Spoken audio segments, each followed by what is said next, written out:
Dios les bendiga. El pastor Calito les saluda una vez más, anhelando, deseando que su corazón esté, su vida esté llena de la paz de Cristo, a pesar de las circunstancias que el mundo está viviendo, que esa paz permanezca en cada uno de nuestros corazones. Como añadidura, yo diría, llegó la situación que estamos enfrentando, esta pandemia, al mundo. El mundo está en confusión, está en problemas. El escritor, el himnólogo, se inspiró cuando dijo: el mundo a ciegas va caminando y en sus maldades se está perdiendo. Y es que cuando analizamos, cuando vemos, cuando escuchamos, cuando discernimos a la gente, el mundo sigue en su caminar, sigue en su mismo propósito, sin tomar en cuenta a Dios. Orgullosamente, pretenciosamente, altivamente, no quieren buscar a Dios en esta situación como el único refugio de vida. El único que puede solucionar esta problemática es el Señor. Darle a los expertos, a los peritos, la solución de alguna manera. Pero muchos no quieren entender que Dios tiene dominio sobre todas las cosas y el mundo continúa básicamente igual. Siempre hay guerras, hay pleitos. ¿De dónde viene esto? El escritor bíblico nos declara que las guerras y los pleitos, y por qué no decirlo, entre pareja, entre padre, madre, hija, suegra, etcétera, eso viene o es el resultado de las pasiones, los deseos que combaten en los miembros del cuerpo. Algunos, dice el escritor bíblico, que codician y no tienen nada. Otros hasta matan y arden de envidia. Todo esto son frutos de la carne. Y tampoco alcanzan, los que matan y envidian no alcanzan nada. Luchan, se esfuerzan, sacrifican en cierto modo cosas y hasta personas y no obtienen lo que desean. ¿Por qué razón? Bueno, la razón es la siguiente: ¿por qué no alcanzan lo que desean? Es porque no piden, y si piden, piden mal, no saben pedir. Y es lógico, porque el que no tiene comunión con Dios no sabe cómo Dios trabaja, no sabe cómo Dios hace las cosas, no sabe cómo Dios suple. Por ende, no sabe, no conoce a Dios y no sabe pedirle a Dios. El escritor bíblico, el apóstol Santiago, para ser específico, dice: pedís y no recibís porque pedís mal, para gastar en vuestros deleites, en los deseos de la carne. La gente está volcada en satisfacer sus deseos, sus apetitos humanos, meramente pasajeros, temporales. Tenemos personas, fíjese bien, que se esfuerzan solo para satisfacer sus deseos carnales, sus pasiones pecaminosas, deseos desordenados, pasando por encima, pasando desapercibidamente las cosas necesarias, básicas del diario vivir, haciendo sufrir así a mucha gente, pero no les importa. Lo que quieren es satisfacer sus apetitos carnales. Entonces, nosotros, como gente de Dios, los cristianos, debemos tener bien claro que nosotros, sin tener ningún sentimiento del mundo, debemos pedir o pedimos primero para la necesidad del alma, la necesidad espiritual, y luego pedimos lo necesario para los nuestros y para nosotros de acuerdo a la necesidad de cada uno de nosotros sin afanarnos por nada. Todo cristiano debe ser cuidadoso. Tenemos que tener mucho cuidado cuando pedimos. Cuando usted pida lo suyo, cuando cada cristiano pide lo suyo, debe pedir de acuerdo a lo establecido en la palabra del Señor. Es de vital importancia hacerlo de esa manera, porque no es como yo quiero, sino es como el Señor establece en su palabra. ¿Qué dijo el Señor? Mas buscad primeramente el reino de Dios y su justicia, y todas estas cosas os serán añadidas. Así que no os afanéis por el día de mañana, porque el día de mañana traerá su propio afán. Si pedimos o si fuésemos a pedir desorientadamente, como algunos lo hacen, sin tomar en cuenta la enseñanza bíblica, nos convertiríamos en infieles, en adúlteros, espiritualmente hablando. Porque estaríamos copiándonos del mundo, haciéndonos amigos del mundo, actuando igual que el mundo. Dice el texto bíblico: oh almas adúlteras, ¿no sabéis que la amistad con el mundo es enemistad contra Dios? Cualquiera pues que quiera hacerse amigo del mundo se constituye enemigo de Dios. Cuando tenemos la etiqueta, el nombre de cristianos y queremos, aunque no lo estemos practicando, pero queremos en el adentro ser como el mundo, ya nos constituimos enemigos del Señor, porque eso es lo que hay en nuestro corazón. No podemos codiciar nada del mundo. El deseo de vivir como viven los que no son cristianos, los que no conocen a Dios, se convierte en infidelidad en nosotros los cristianos. Aun cuando no lo confesemos, como acabamos de decir, con nuestra boca, simple y sencillamente anhelamos, quisiéramos, me gustaría, como si yo pudiera, etc. No podemos inclinarnos, no podemos permitir una vivencia de esa manera. Los no cristianos, lógicamente, viven de espaldas a Dios, sin tomarlo en cuenta en ninguno de sus haceres. Esos haceres necesarios. Y lógicamente por eso están en contra de todo lo que a Dios le agrada, haciendo todo lo que a Dios no le agrada, todo lo que Dios no aprueba. No podemos nosotros desear vivir como ninguno de ellos, pues su hacer es dominado por el enemigo. Los haceres de los no cristianos, sus prácticas, son dominadas por el enemigo de las almas. Los cristianos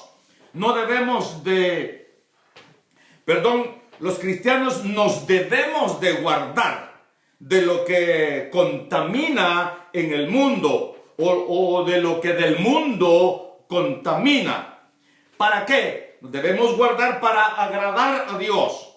Eso es parte de nuestra religión o de nuestra fe cristiana.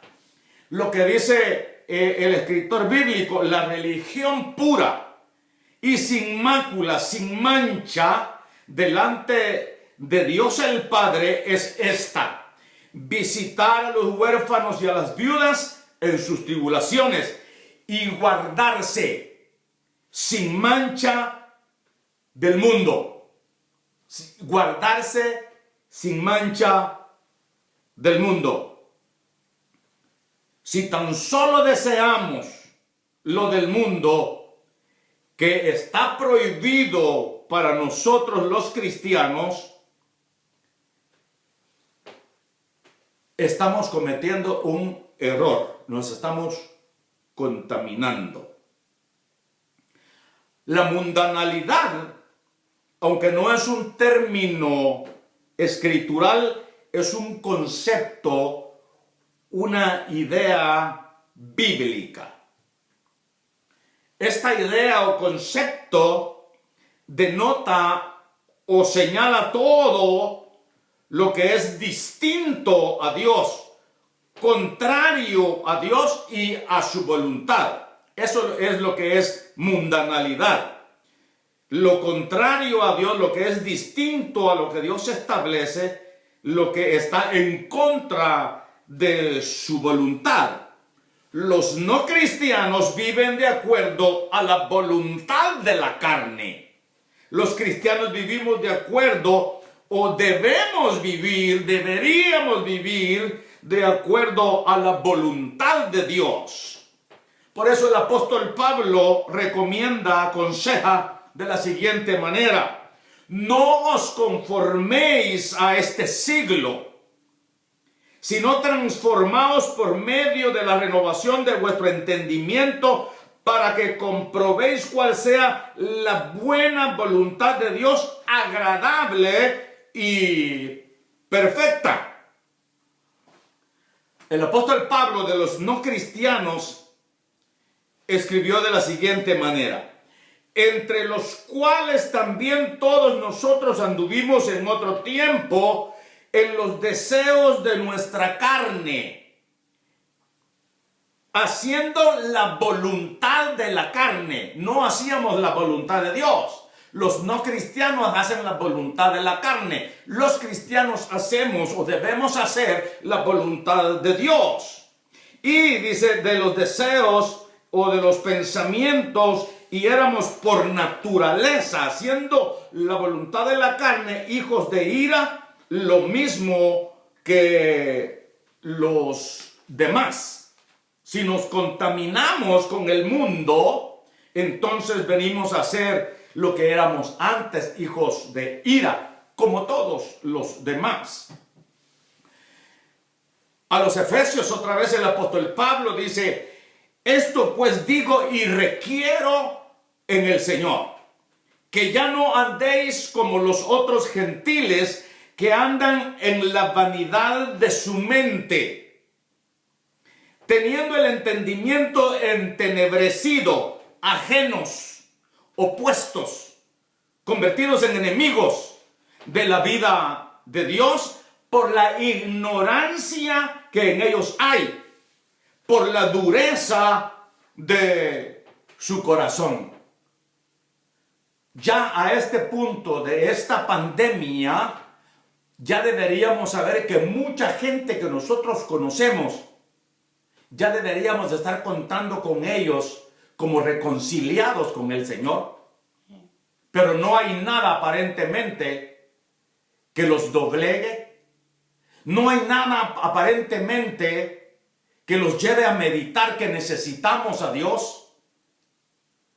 Aparentemente lo nublado de la ignorancia persiste en sus mentes. Y por qué no decirlo, con sus labios, con su boca, pretenden alabar a Dios, pero con sus hechos lo niegan. Y Dios quiere que nosotros le alabemos a Él en espíritu, alma y cuerpo. Entonces, los cuales, dice el apóstol, después que perdieron toda sensibilidad, se entregaron a la lascivia para cometer con avidez toda clase de impureza.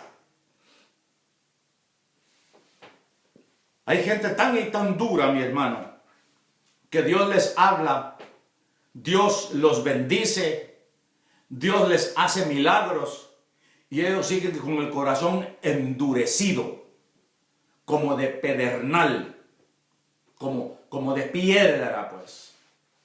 ¿Qué más tendrá que hacer Dios para que tú, descarriado, y para que tú, amigo, entiendas que lo necesitas a Él, para que tú te doblegues ante su presencia? Él te ama, Él te está esperando, Él está esperando que tú regreses.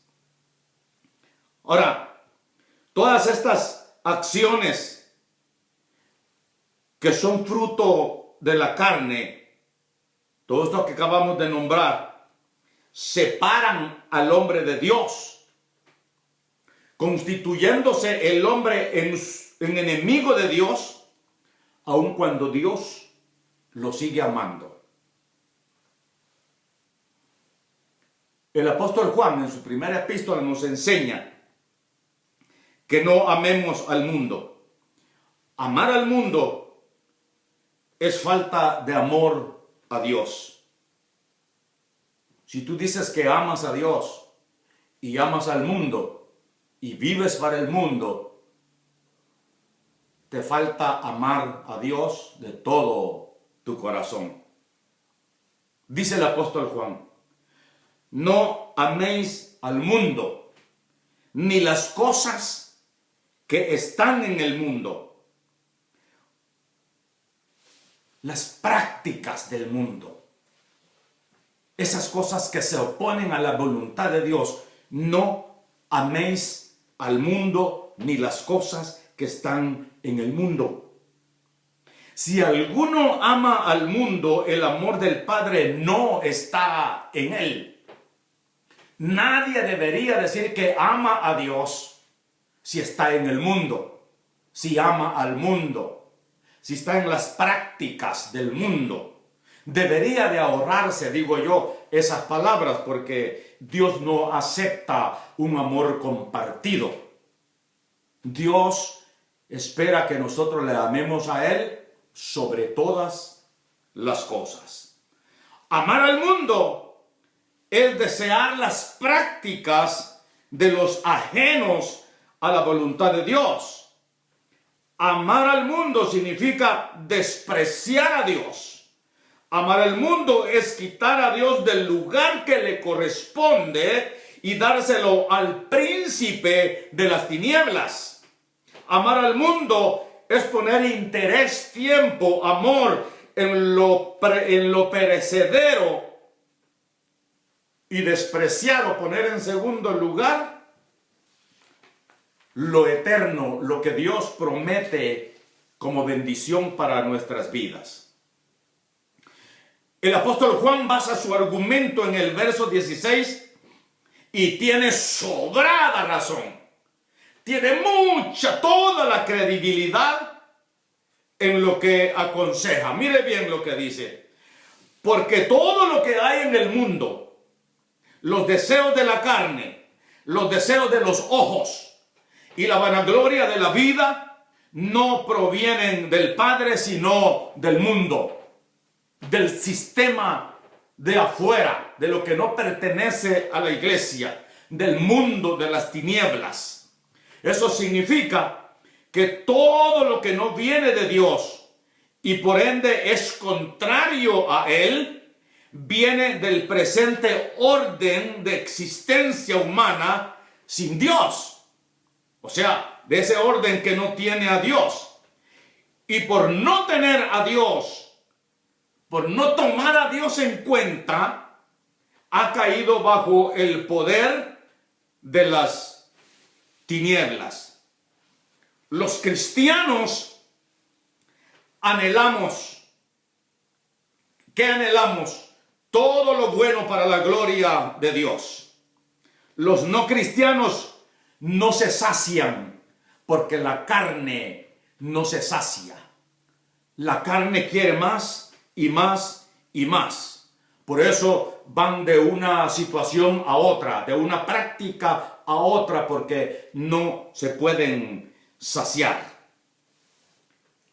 Mire, le sucede lo que le sucedió a Salomón.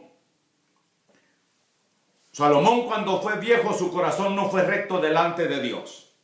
Mire lo que dice Salomón. No negué a mis ojos ninguna cosa que desearan, ni aparté mi corazón de placer alguno, porque mi corazón gozó de todo mi trabajo.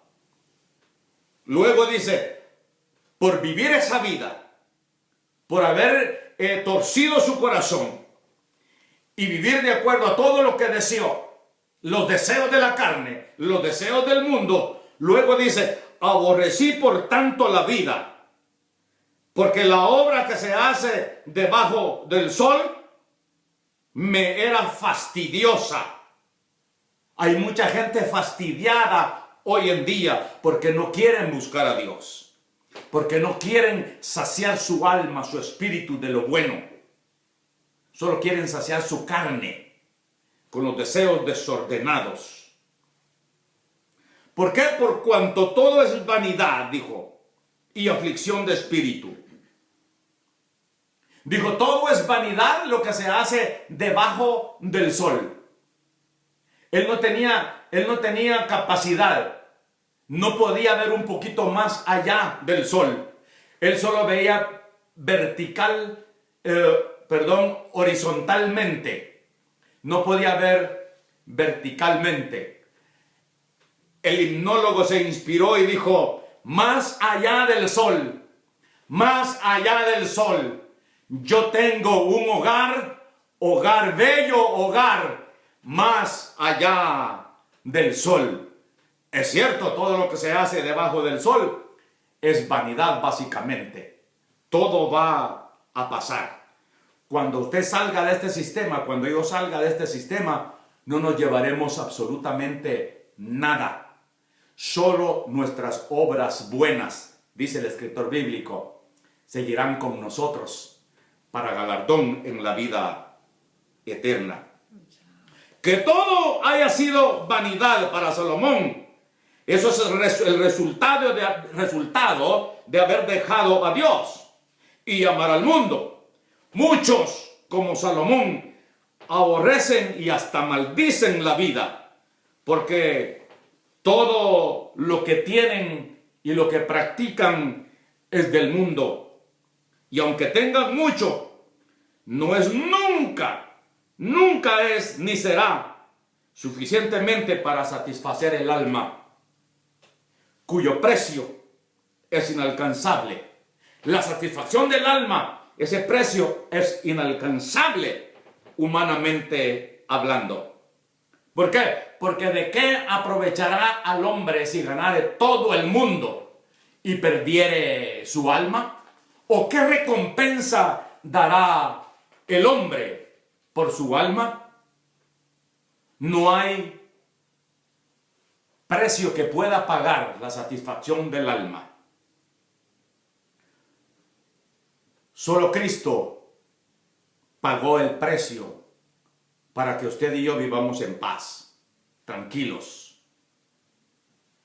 El apóstol Juan concluye diciendo, el mundo pasa y sus deseos, pero el que hace la voluntad de Dios permanece para siempre. ¿Cuál es la voluntad de Dios? ¿Cuál es la voluntad de Dios para usted? Cualquiera que me esté viendo. ¿Y cuál es la voluntad de Dios para mí? Escuche. Pues la voluntad de Dios, dice la Escritura, es vuestra santificación. Que os apartéis de fornicación, que cada uno sepa tener su propia esposa en santidad y honor. Pues no nos llamó Dios a inmundicia, sino a santificación. Todo lo que está en contra de la Escritura, en contra de la naturaleza santa de Dios, nos aparta del Señor. Y Él quiere que nos santifiquemos para Él, que nos consagremos a Él. Significa que Dios nos llama, nos saca del mundo de iniquidad e inmundicia, para que vivamos separados, consagrados a Él, sin desear el modo de vida que teníamos antes y que hoy viven los no cristianos, la vida que vive el mundo. Eso es lo que Dios quiere, que salgamos del mundo, que no amemos el mundo. Ahora, para ser santificado se necesita alguien que santifique. El único que santifica es Cristo. Mire bien, en esa voluntad, en la voluntad de Dios, somos santificados, dice la Escritura, mediante la ofrenda, mediante el sacrificio del cuerpo de Jesucristo hecho una vez para siempre. Es Cristo el que santifica. O sea, somos santificados por el hecho de aceptar los efectos del sacrificio de Cristo en la cruz del Calvario a favor de nosotros. Jesús dijo lo siguiente, el santificador. Mire pues, y por ellos yo me santifico, y por ellos yo me santifico a mí mismo, para que también sean santificados, para que ellos también sean santificados en la verdad. Cristo es el que santifica. Cristo es el que pagó por nosotros. Ahora, el hecho de que Satanás domina a los del mundo secular, al sistema de vida desordenado, por cuanto el mundo, él domina por cuanto el mundo es parte de su reino. Jesucristo mismo lo declaró. Eso no significa que Dios nos haya dejado a los seres humanos sin oportunidad de salvación. Dios es un Dios de amor y de misericordia y provee medios para que nos reconciliemos con Él. Dios proveyó los medios para que nos reconciliemos con Él. Por otro lado, tenemos que decir que el reino de Satanás existe, es una realidad, pero no existe por impotencia divina, sino porque se le permite a él existir. Y al permitirle a Satanás que exista su reino, se le establecen normas, se le establecen líneas, reglas. Ejemplo, dijo Jehová a Satanás: he aquí todo lo que tiene están en tu mano. Permiso. Solamente no pongas tu mano sobre él. Línea de restricción, límite. No pongas tu mano sobre él. Segunda vez. Y Jehová dijo a Satanás: he aquí él está en tu mano. Permiso. Mas guarda su vida. Restricción. Entonces, Dios en su soberanía permite el reino de Satanás, pero también provee el medio de reconciliación con él para que todos podamos salir del dominio del poder de las tinieblas. Dice el escritor bíblico que Dios estaba en Cristo reconciliando consigo al mundo, no tomándoles en cuenta a los hombres sus pecados, y nos encargó a nosotros la palabra de la reconciliación. Así que somos embajadores en el nombre de Cristo, como si Dios rogase por medio de nosotros. Os rogamos en el nombre de Cristo, reconciliados con Dios. Cristo es el medio de reconciliación. Jesús dijo: yo soy la luz del mundo. El que a mí viene no andará en tinieblas. Dijo también: yo soy el pan del cielo. El que comiere de este pan no tendrá hambre jamás. También dijo: yo soy el buen pastor. El buen pastor su vida da por las ovejas, por eso él murió por ti. Oveja perdida, oveja descarriada, vuelve al redil. Tu pastor te está esperando.